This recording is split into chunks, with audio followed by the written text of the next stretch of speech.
डाल लेते हैं। प्रधानमंत्री नरेंद्र मोदी का ब्रासीलिया में भव्य स्वागत।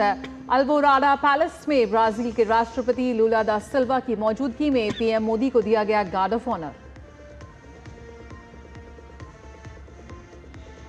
प्रधानमंत्री मोदी की ब्रासीलिया में राष्ट्रपति लुला दा सिल्वा के साथ द्विपक्षीय बैठक आतंकवाद से निपटने, गोपनीय सूचनाओं के आदान प्रदान समेत कृषि अनुसंधान जैसे क्षेत्रों में समझौता होने की उम्मीद।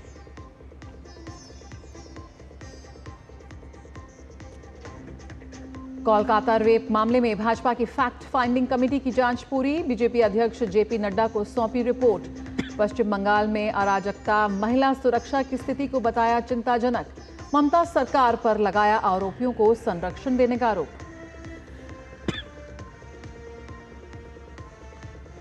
बिहार में नीतीश कैबिनेट ने दी 43 प्रस्तावों को मंजूरी। रोजगार के अवसर बढ़ाने के लिए होगा बिहार युवा आयोग का गठन। राज्य की मूल निवासी महिलाओं को मिलेगा सरकारी नौकरी में 35% आरक्षण।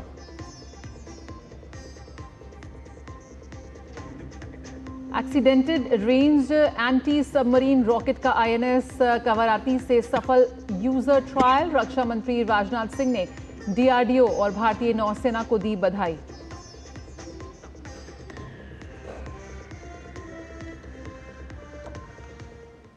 तो प्रधानमंत्री के इस दौरे से जो ब्राजील में इस वक्त उनकी मौजूदगी है उस पर लगातार हम चर्चा भी कर रहे हैं, लेकिन भारत ब्राजील के संबंधों पर भी हम विस्तार से बात कर रहे हैं और अपने आप में कई ऐसी रोचक जानकारियां भी हैं जो दर्शकों को पता होना चाहिए। ब्राजील में दुग्ध उत्पादन की पूरी तस्वीर बदलने में गुजरात से भेंट में मिले सांड ने एक अहम भूमिका निभाई थी। बिल्कुल, और 1960 में गुजरात के भावनगर रियासत के महाराजा ने कृष्णा नाम के गिर नस्ल के एक सांड को ब्राजील को भेंट किया। ये गिफ्ट ब्राजील के लिए काफी शुभ साबित हुआ। कृष्णा ने ब्राजील में दुग्ध उत्पादन की श्वेत क्रांति शुरू की। आइए देखते हैं ब्राजील से हमारी संवाददाता मेघना सिंह देव की ये विशेष report.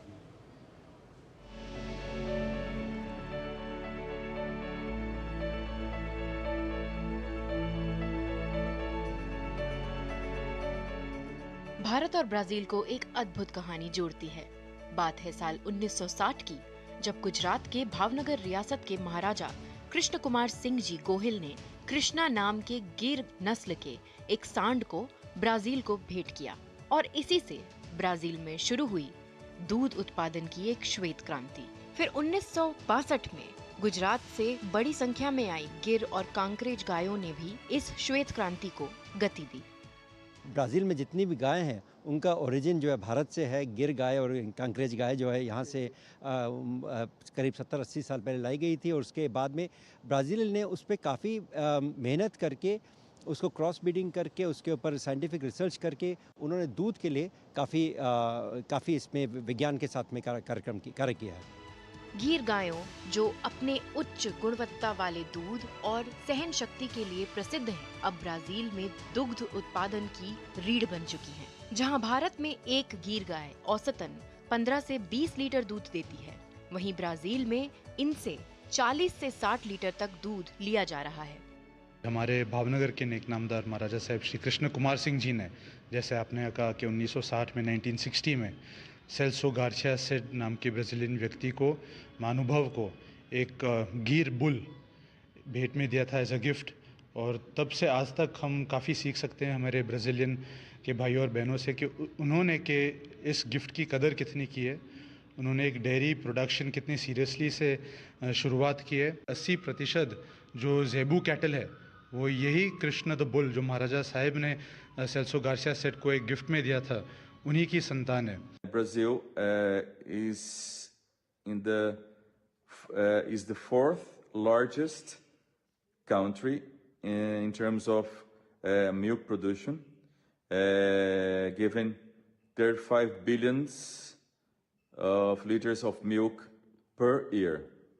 So we thank India for this magnificent gift for us, for Brazil, for my family.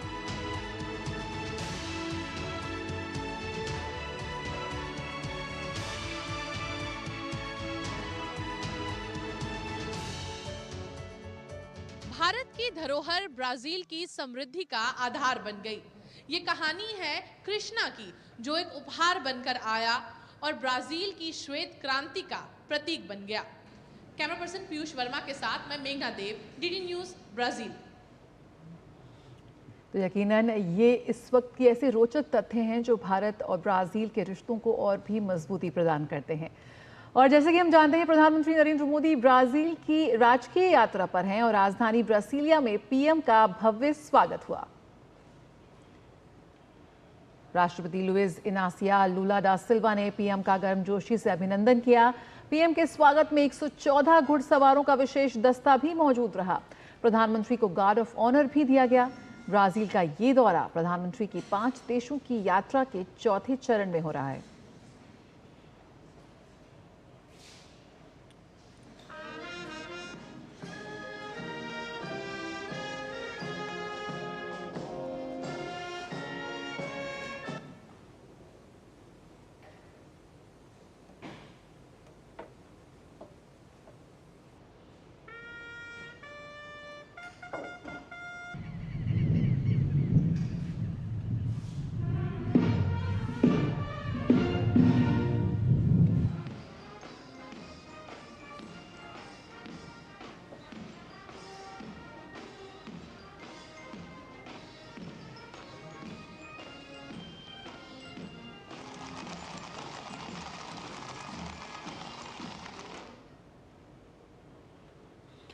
और ये तस्वीर है जब प्रधानमंत्री नरेंद्र मोदी का आज भव्य स्वागत किया गया।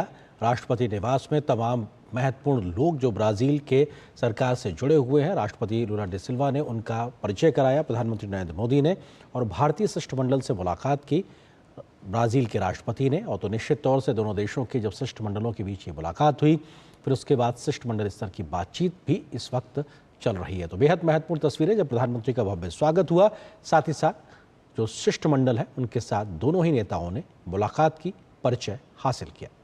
यकीनन दोनों देश इस वक्त व्यापार, रक्षा, ऊर्जा, अंतरिक्ष प्रौद्योगिकी, कृषि, स्वास्थ्य, तमाम ऐसे क्षेत्र हैं जिनमें आपसी संबंधों को बढ़ाने के लिए लगातार चर्चा कर रहे हैं। और पीएम के स्वागत में शानदार सांस्कृतिक प्रस्तुति भी हुई।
बेहद महत्वपूर्ण तस्वीरें जय हमने देखा किस प्रकार से ब्राजील के राष्ट्रपति के द्वारा भारतीय प्रधानमंत्री के स्वागत में जो एक प्रस्तुति भारतीय भजन के माध्यम से हुई, इसी प्रकार की लगभग एक तस्वीर हमने तब भी देखी जब प्रधानमंत्री ब्राजील पहुंचे थे। तो ऑपरेशन सिंदूर के प्रस्तुति के साथ तमाम लोगों ने प्रधानमंत्री का स्वागत किया। तो ये दिखाने के लिए काफी है कि कैसे ब्राजील की सरजमी से, धरती से भारतीय सांस्कृतिक छटा या भारतीय संस्कृति की एक व्यवहारिक झलक साफ तौर पे दिखाई पड़ रही है। बिल्कुल, और भारतीय संस्कृति के अलग अलग पहलू हैं, भारतीय शास्त्रीय कलाएं हैं, सिनेमा है, ये तमाम ऐसी चीज़ें हैं जो आज भारत के एक सॉफ्ट पावर के रूप में वैश्विक मंच पर हमारी पहचान को और मजबूती प्रदान कर रही हैं। हमारे साथ हमारे खास मेहमान भी जुड़े हुए हैं। अपराजिता, आपसे जानना चाहेंगे, जिस तरह से हम भारत की सॉफ्ट पावर की बात करते हैं, भारत की संस्कृति, भारत की कलाएं, हमारी भाषाएं, भारत के कुजीन को लेकर, स्वाद को लेकर, भाषा को लेकर विश्व के हर एक देश में काफ़ी रुचि है। हमने ब्राज़ील से भी लगातार हमारे रिपोर्टर्स की रिपोर्ट देखी, वहाँ पर लोग हिंदी बोल रहे हैं और भारतीय खाना वहाँ बेहद लोकप्रिय। किस तरह से भारत की सॉफ्ट पावर आज दुनिया के तमाम देशों से उसे और भी करीब से जोड़ती हुई नजर आती है? इसमें अगर हम सिनेमा की बात करें तो एक बहुत पॉपुलर टेलीनोवेला बोलते हैं, जैसे हम सीरियल्स बोलते हैं यहाँ पे, तो कमिनो दास इंडियास, द रोड टू इंडिया, तो वो ये जब सीरियल एयर हो रहा था तो 2009 की बात है और ये बहुत पॉपुलर टेलीविजन सीरियल था। काफ़ी लोगों ने इसको देखा और उसके बाद लोगों की, ब्राज़ील के लोगों की इंडिया में रुचि बहुत बढ़ी और उस समय हमने एक सर्च देखा था टूरिज्म में। तो एक तो ये मसला हो गया कि सिनेमा, फिर हमने वो पिछली बार जब G20 में हमारी बात हो रही थी, ब्राज़ील में जब प्रधानमंत्री थे, कि ब्राज़ील अपने कंट्री को या फिर चिले, अर्जेंटीना खोलेगा कि आप वहाँ आके फिल्में बनाएं। तो उस तरह से हम दोनों ब्लेंडिंग कर सकते हैं, तो उनके एनवायरनमेंट को शो कर सकते हैं और थीम और वैल्यूज़ हमारे इंडियन सिनेमा के होंगे।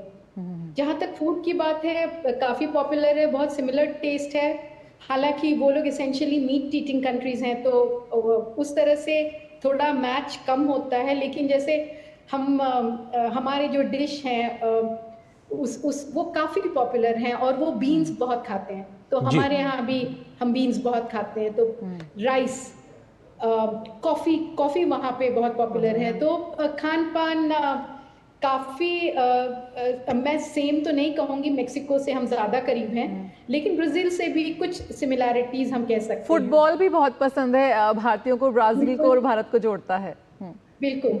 सो ये स्पोर्ट्स डिप्लोमेसी एक अदर एरिया है जो सॉफ्ट पावर को हमारे जोड़ता है। तो काफ़ी सारे ब्राज़ीलियन कोचेस इंडिया में आके उन्होंने हमारे प्लेयर्स को ट्रेन किया है। बिल्कुल। और अगर डांस की देखें तो जैसे उनका जो डांस वर्कशॉप्स है वो काफ़ी इंडिया में पॉपुलर है। तो हम देखते हैं कि सांबा बहुत पॉपुलर है यहाँ पे। तो लैटिन अमेरिकन डांस म्यूज़िक एक अलग लीग है जो काफ़ी पॉपुलर है, काफ़ी कैची है, तो इसलिए इंडिया में भी वो आदान प्रदान होता है। बिल्कुल। ब्राज़ील से एक का गाना भी बहुत इंडिया में पॉपुलर हुआ था, तो कई बार एक ऐसे मौके लगातार आए हैं जब हमने देखा ये संस्कृतियों का मेलजोल रहा है।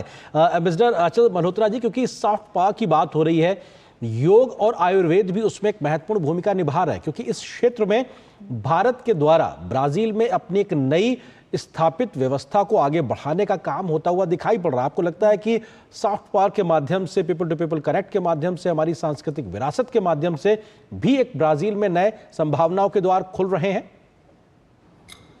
देखिए, ऐसा है कि दो देशों के बीच में कम से कम 2 लेवल्स पे इंटरेक्शन होता है। एक तो फॉर्मल इंटरेक्शन है, पॉलिटिकल लेवल पे हो रहा है, ऑफिशियल लेवल पे हो रहा है, लेकिन जो सबसे इम्पोर्टेंट कनेक्ट होता है वो दो देशों के लोगों के बीच में है, पीपल टू पीपल कॉन्टैक्ट। और ये वो एरिया है जहाँ पे भारत की सॉफ्ट पावर जो है वो बहुत काम करती है, चाहे वो क्लासिकल म्यूज़िक हो, क्लासिकल डांस फॉर्म्स हो, बॉलीवुड हो, कुजीन हो, एंड ऑफ लेट योगा हो, या अल्टरनेटिव मेडिसिन जैसे आयुर्वेदा हो। ये सब चीज़ें आप ना तो आपकी जो अवेयरनेस है आम पब्लिक के लेवल पे उससे बढ़ाती है, बल्कि एक बॉन्डिंग भी करती है दो देशों के लोगों के बीच में। फिर इसका फॉलो आउट होता है, टूरिज़्म बढ़ती है, लोग एक दूसरे को जानने की कोशिश करते हैं, जैसे जॉइंट प्रोडक्शन ऑफ फिल्म्स हो सकता है, सीरियल्स बनते हैं, तो एक से बढ़कर एक फिर नए नए दरवाजे खुलते चले जा रहे हैं। अब ये जोग्राफिकल डिस्टेंस तो बहुत है ब्राज़ील और इंडिया के बीच में, इस चीज़ को हम डिनाई नहीं कर सकते।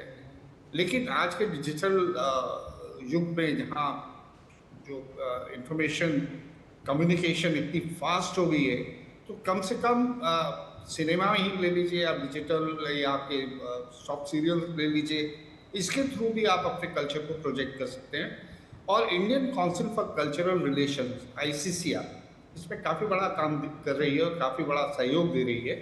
इसमें कल्चरल एक्सचेंज प्रोग्राम्स होते हैं, यहाँ से कल्चरल डेलीगेशन वहाँ भेजे जाते हैं, वहाँ से यहाँ बुलाए जाते हैं, होस्ट किए जाते हैं, बाकायदा एक कल्चरल एक्सचेंज प्रोग्राम साइन होता है दो कंट्रीज़ के बीच में, उसमें टर्म्स एंड कंडीशंस होती हैं उसका कि कौन हॉस्पिटैलिटी देगा, कौन निटी-ग्रिटीज़ होती हैं उसके बीच में।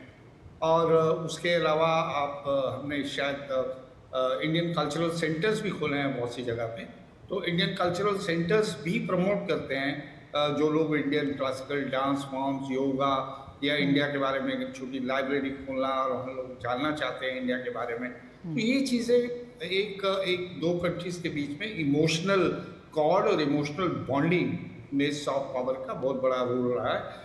But yes, at the end of the day national interest count, असली बात तो नेशनल इंटरेस्ट पे आ जाती है, लेकिन फिर भी ये चीज़ें जो हैं बहुत काम करती हैं एक दूसरे दो देशों के बीच में अंडरस्टैंडिंग प्रमोट करने के लिए। बिल्कुल और इस सॉफ्ट पावर को एक विजन और धार यहाँ पर प्रधानमंत्री नरेंद्र मोदी ने दी। किस तरह से हमारी क्रिएटर्स इकोनॉमी की बात करें या डिजिटल इकोनॉमी की बात करें, कैसे उसे प्रोत्साहन यहाँ पर प्रधानमंत्री के विजन ने दिया, वो भी देखने वाली बात है। हाल ही में जिस तरह से एक सफल आयोजन हुआ वेव समिट का, जहाँ पर एक ऑरेंज इकोनॉमी इमर्ज होकर आई, कैसे इसके जरिए भारत दुनिया के हर एक देश तक अपनी पहुंच बना रहा है, अपनी ह्यूमन रिसोर्स को, स्किल को और हर जगह पहुंचा रहा है, इसका भी देखने को मिल रहा है। किस तरह से आप उम्मीद कर सकते हैं कि ब्राज़ील और इंडिया के बीच भी इस तरह के एक्सचेंज हो सकते हैं? जो स्टार्टअप इकोनॉमी की बात करें या डिजिटल इकोनॉमी की बात करें, इस क्षेत्र में भी भारत और ब्राज़ील आपस में सहयोग कर सकते हैं? मुझसे जी, डॉक्टर अपराजिता। हमारे ऑलरेडी हमारे जो सर्विस सेक्टर है उसकी प्रेजेंस साइजेबल है ब्राज़ील में। हमारे service sector IT industry, specially TCS, tech Mahindra, Wipro, वो काफ़ी बड़े पैमाने पे उस कंट्रीज़ में अपनी आईटी सर्विसेज प्रोवाइड कर रहे हैं। तो हमारा जो human resource, trend human resources है, उसका एक बहुत महत्वपूर्ण योगदान होगा कि हम टेक्नोलॉजी नहीं क्रिएट कर सकते हैं, अभी हमारा कॉम्पिटेंस थोड़ा कम है, लेकिन सर्विसेज हम बिल्कुल सशक्त रूप में प्रोवाइड करते हैं। तो आई थिंक ये वाला एरिया। एंड एक और चीज़ जो बहुत महत्वपूर्ण है, क्योंकि जो हमारी दोनों लीडरशिप है उसका इसमें बहुत योगदान है। दोनों दे हैव इमर्ज्ड, वो बहुत ही पॉपुलर लीडर्स हैं, कैरिज्मेटिक हैं, तो इस तरह से उनका जो एम्पैथी, जैसे आपने सुना है, इस जो हमारा अगली ब्रिक्स होगा उसमें ह्यूमन सेंट्रिक अप्रोच होगा। जी। तो प्रधानमंत्री वो एस्पेक्ट ज़रूर हमेशा आगे रखते हैं कि the people to people connect, and that वो इंक्लूड करता है हमारे business exchanges, academic exchanges, student exchanges. तो उस तरह से हम काफ़ी एक दूसरे के क्लोजली एक दूसरे को जान सकते हैं। बिल्कुल मिस्टर अचल मल्होत्रा जी, क्योंकि सॉफ्ट पावर की बात हो रही है, ऐसे में प्रधानमंत्री मोदी का टूरिज्म पे बहुत फोकस रहता है, लेकिन उसके लिए एक बड़ा आधार वही चीज़ है जिसका जिक्र आप कर रहे हैं कि पीपल टू पीपल कनेक्ट कहीं ना कहीं ज़्यादा होना चाहिए, लेकिन कनेक्टिविटी भी ज़्यादा बेहतर होनी चाहिए। आपको लगता है कि उस दिशा में भी थोड़ा और प्रयास की ज़रूरत, ताकि एक मेल मिलाव का एक जो शुरुआत है वो तेज़ी से हो सके और एक दूसरे देशों के प्रति उत्सुकता जागरूक हो और लोग आना जाना शुरू करें? तो जो टूरिज्म का सेक्टर है वो भी अपने आप में हमारे द्विपक्षीय व्यापार को एक बड़ी गति दे सकता है, ना सिर्फ बल्कि बहुत तेजी से दे सकता है। देखिए, इसमें कोई डाउट नहीं है कि अगर अवेयरनेस होगी और एक उत्सुकता होगी भारत में आने की, तो जाहिर है टूरिज्म बढ़ेगा। लेकिन जैसा कि आपने बहुत सही कहा, डिस्टेंस है, कनेक्टिविटी है, कॉस्ट इन्वॉल्व है इसके अंदर। तो इसमें दो लेवल्स पे बात होती है। एक तो कमर्शियल लेवल है, इसके कमर्शियल एंगल, कमर्शियल एस्पेक्ट देखा जाएगा, और दूसरा है कि गवर्नमेंट क्या कर सकती है। गवर्नमेंट अपनी तरफ से कुछ ऐसे इनेबलिंग एनवायरनमेंट क्रिएट कर सकती हैं, जैसे वीज़ा की प्रोसेस को अगर हम आसान बनाते हैं, वीज़ा की कॉस्ट को अगर हम मैनेजेबल रखते हैं, या फिर और सुविधाएं ऐसी दी जाएं जिससे मोटिवेटेड हो वहाँ का टूरिस्ट यहाँ आने के लिए, तो वहाँ तक तो सरकार काम कर सकती है। लेकिन जो cost of travelling from Brasilia और यहाँ तक आना, डायरेक्ट फ्लाइट्स चल सकेंगी या नहीं चल सकेंगी, उसकी कमर्शियल वायबिलिटी क्या है, यहाँ प्राइवेट सेक्टर को देखना पड़ेगा। और हमारा यही देखा, मैंने अपनी कैरियर में बहुत देखा, कई जगह हमने प्रमोट करने की कोशिश करी।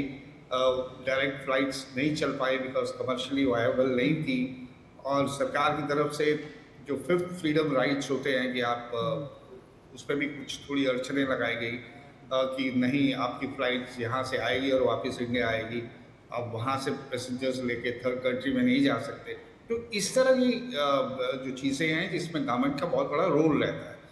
सारांश में गवर्नमेंट तो इनेबलिंग एनवायरनमेंट क्रिएट कर सकती है और करना चाहिए, लेकिन अल्टीमेटली बात आएगी इस कमर्शियल वायबिलिटी के ऊपर, जिसमें प्राइवेट सेक्टर का जो है असेसमेंट जो है वो ज़्यादा इम्पोर्टेंट रहेगा। बिल्कुल बिल्कुल।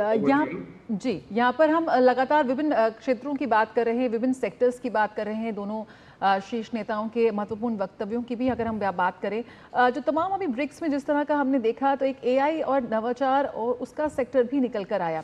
जिस तरह से तकनीक और टेक्नोलॉजी ट्रांसफर की लगातार हम बात कर रहे हैं दोनों देशों के बीच, डॉक्टर अपराजिता, यहाँ पर प्रधानमंत्री लगातार एआई के सही उपयोग और जिम्मेदाराना उपयोग की भी लगातार बात कर रहे हैं।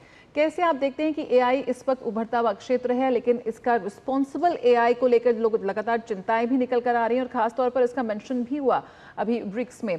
कैसे आप देखते हैं कि ब्राज़ील और भारत जब इस क्षेत्र में आगे बढ़ते हुए नजर आते हैं, कैसे एक रिस्पॉन्सिबल एआई के आइडिया को लेकर दोनों आगे बढ़ सकते हैं? जैसे आपने एम्बेसडर मल्होत्रा ने कहा कि अभी सर्वेलेंस इतनी ज़्यादा हो गई है कि हम स्टूडियो में क्या बात कर रहे हैं कोई देख रहा है। तो एआई प्रोडक्टिव टूल है अगर रिस्पॉन्सिबली यूज़ कर सके, नहीं तो क्लिक ऑफ अ माउस आप कहीं के डिफेंस इंस्टॉलेशंस की भी आप जानकारी ले सकते हैं। उसका मिसयूज़ होके आप इकोनॉमिक हाइब्रिड वॉरफेयर जिसकी हम बात करते हैं, तो उस हाइब्रिड वॉरफेयर में टेक्नोलॉजी का बहुत, एआई का बहुत यूज़ हो सकता है। और इकोनॉमिक वॉरफेयर में हमने किसी का इकोनॉमिक बैंकिंग सिस्टम को ही हैक कर दिया, तो उस नज़रिए से, और हमने ये एग्जाम्पल्स बहुत सारे देखे हैं, तो उस नज़रिए से हमारा ये जो ब्रिक्स ग्रुपिंग ने कहा है कि रिस्पॉन्सिबल एआई की बात, ये बहुत बहुत महत्वपूर्ण है। बिल्कुल, ये बहुत महत्वपूर्ण है और निश्चित तौर से भारत इस बात पे बहुत प्रमुखता से जोर दे रहा है कि अपने आप में एक जो तकनीक है वो इंसान इस्तेमाल करे, मानवता की भलाई के लिए हो, ना कि मानवता के लिए वो खतरा पैदा करे। और ये एक तरीके से चेतावनी के तौर पे भी कई देशों में इस बात को लेकर बहस होती है कि क्या एआई यूज़ होना चाहिए, लेकिन वक्त की ज़रूरत है, आप इसे नकार नहीं सकते, लेकिन इसके बेहतर इस्तेमाल की दिशा में कैसे आगे बढ़ा जाए। मिस्टर मल्होत्रा जी, एक सवाल इस बात को कि भारतीय तकनीक की महारत को लेकर हम बात कर रहे हैं, तो भारत का पब्लिक डिजिटल इंफ्रास्ट्रक्चर जो है वो अपने आप में बहुत महत्वपूर्ण है और ऐसे में भारत की इस महारत को लेकर दुनिया भर में उत्सुकता भी दिखाई पड़ती है। भारत ब्राज़ील के साथ इस दिशा में कैसे आगे बढ़ सकता है, या ब्राज़ील कैसे इसका फ़ायदा उठा सकता है भारत की इस महारत के साथ में? देखिए, दोनों भारत और ब्राज़ील दोनों ग्लोबल साउथ के लिए काम कर रहे हैं। मुझे लगता है एक आपस में मिलकर हम चाहें तो जो ग्लोबल साउथ की डिजिटल डिवाइड है उसको कम करने में हम एक साथ मिलकर काम कर सकते हैं। काफ़ी जगह हमारा जो यूपीआई पेमेंट सिस्टम है, आपने देखा कई जगह जहाँ जहाँ प्रधानमंत्री के बहुत सारी जगहों पे यूपीआई सिस्टम इंट्रोड्यूस हुआ है और इसके फ़ायदे भी लोगों को पहुँचे हैं। तो सारांश में यही है कि ये एक वन ऑफ सेवरल एरियाज जो ग्लोबल साउथ के इंटरेस्ट में भारत और ब्राज़ील एक साथ मिलकर काम कर सकते हैं डिजिटल डिवाइड को कम करने की दिशा में। और इसमें हमारी हम काफ़ी आगे बढ़ चुके हैं। किसी भी तरह से देख लीजिए, इंटरनेट कनेक्टिविटी ले लीजिए, मोबाइल फ़ोन यूजेज की बात कर लीजिए, डिजिटल पेमेंट्स की बात कर लीजिए, ऑनलाइन ट्रांजैक्शंस की बात कर लीजिए, तो बहुत सारे एरियाज़ हैं जहाँ पे और हम छोटे छोटे कदम ये बहुत सारे देशों में उठा भी रहे। हमने बहुत सारे देशों में centre for excellence in information and communication technology करके इस्टेब्लिश किए हैं, जो इस दिशा में जो प्राइमरी जो बेसिक्स भी नहीं है जहाँ पे वहाँ पे डिजिटल इसके टेक्नोलॉजी के बारे में बेसिक्स से शुरुआत की जा रही है। तो एक एरिया ऑफ स्ट्रेंथ है हमारा, एंड हम हमेशा वासुदेवा कुटुंबकम की भावना को लेकर अपनी स्ट्रेंथ्स को दूसरों के साथ शेयर करने की कोशिश करते हैं। ये आज से नहीं है, हमारा जो आईटेक प्रोग्राम है जी 1960 या 1955 से चला आ रहा है, जिसके थ्रू हम कैपेसिटी बिल्डिंग की बात करते हैं। दुनिया भर में अब जितने भी डेवलपिंग कंट्रीज हैं वहाँ पे हम ट्रेनिंग प्रोग्राम चला रहे हैं। ये आज से नहीं, कई सालों से हो रहा है। जितनी हमारी क्षमता जब जिस स्टेज पे रही है, उससे हमने अपने बहुत ही दयालुता के साथ, मतलब जेनरसली हमने अपने डेवलपिंग वर्ल्ड के साथ, डेवलपिंग साउथ के साथ शेयर किया है। और आगे भी लगता है कि हम तैयार रहेंगे, बिल्कुल उस तरीके से करते रहेंगे। और ये भारत की जो हमारी महारत होती है, जो हमारी क्षमताएं होती है, भारत हमेशा उसको सहयोगी देशों के साथ में मानवता की भलाई के लिए आगे देने के लिए तत्पर रहता है। अपराजिता जी, क्योंकि एक बहुत महत्वपूर्ण विषय, जब भारत की जो हमारी अपनी क्षमताएं हैं उसको हम मित्र देशों तक साझा करने की बात करते हैं तो टेलीमेडिसिन का एक बड़ा क्षेत्र आता है। और ख़ास तौर से हमने देखा ब्रिक्स के मंच पर भी कैसे हेल्थ को लेकर चिंताएं क्योंकि बनी हुई हैं, उस पर भी जिक्र देखा है हमने संयुक्त घोषणा पत्र में। ऐसे में दुनिया में तमाम प्रकार की बीमारियों से निपटने के लिए आम लोगों तक स्वास्थ्य सेवाओं की पहुंच सुनिश्चित कराने में टेलीमेडिसिन जैसी, या कहा जाए डिजिटल टेक्नोलॉजी के माध्यम से पहुंच सुनिश्चित करना एक बहुत बड़ा कदम हो सकता है। उस दिशा में भारत में बहुत बड़ा काम किया। ऐसे में वो कदम ब्राजील के लिए, ग्लोबल साउथ के लिए कैसे सहायक हो सकता है? आपको लगता है कि उस दिशा में भी काफ़ी अभी संभावनाएं हैं और काम हो सकता है? टेलीमेडिसिन एक ऐसा क्षेत्र है जो अपार्ट फ्रॉम हेल्थ को टैकल करने के लिए एक मेडिकल टूरिज्म को भी बढ़ावा देता है। तो ये 2 pronged स्ट्रैटेजी हो सकती है। जैसे इंडियन डॉक्टर्स पूरी दुनिया में जाने जाते हैं। अगर आप यूनाइटेड स्टेट्स में जाएं, United Kingdom, National Health Services, हर जगह इंडियन डॉक्टर्स काफ़ी नामी गिरामी पोजीशन पे हैं।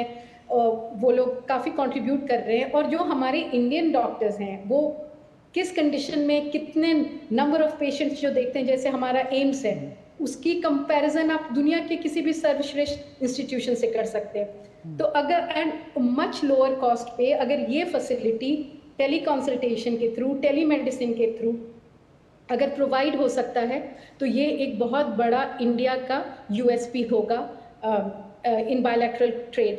दूसरी चीज़ है कि जो हमारा ये आयुष्मान भारत प्रोग्राम है, या हमने किस तरह से पब्लिक हेल्थ क्लिनिक्स खोले हैं छोटे पैमाने पे, वो एक और वो मॉडल है जो रेप्लिकेट किया जा सकता है। हालांकि मैं कहूँगी कि ब्राज़ील में जो रूरल एक्सटेंशन सर्विसेज हैं वो बहुत सशक्त हैं। वो एक कंट्री है जिसमें एक कॉन्सेप्ट है, मैं थोड़ा सा हट रही हूँ टेलीमेडिसिन से, एक कॉन्सेप्ट है पार्टिसिपेटरी बजटिंग, जिसमें म्यूनिसिपल लेवल की यूनिट्स वो ये बॉटम अप अप्रोच है जब बजट का क्रिएशन होता है। तो एक वो भी एक एरिया है, टेलीमेडिसिन से रिलेटेड नहीं है लेकिन एक एरिया है जो हम भारत में उसको रेप्लिकेट कर सकते हैं।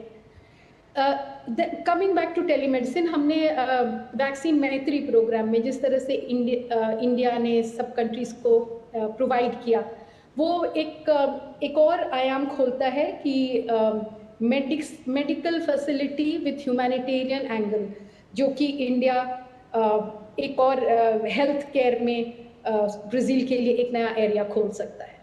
बिल्कुल। एम्बेसडर मल्होत्रा हमारे साथ बने हुए। एम्बेसडर, यहाँ पर कोविड के बाद एक वैश्विक सुरक्षा, जो स्वास्थ्य सुरक्षा का जो मुद्दा है वो भी अब एक प्रमुखता से आया। किस तरह से आप देखते हैं भारत ने ये बात साबित की कि जो स्वास्थ्य सुविधाएं हैं वो डिजिटल भी हो सकती हैं, समावेशी भी।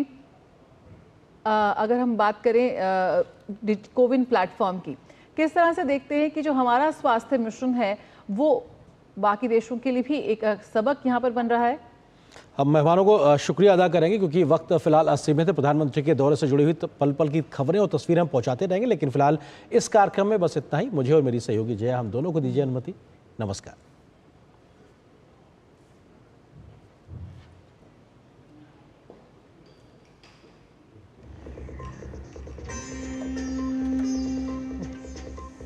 इस कुर्सी पे यही होता है।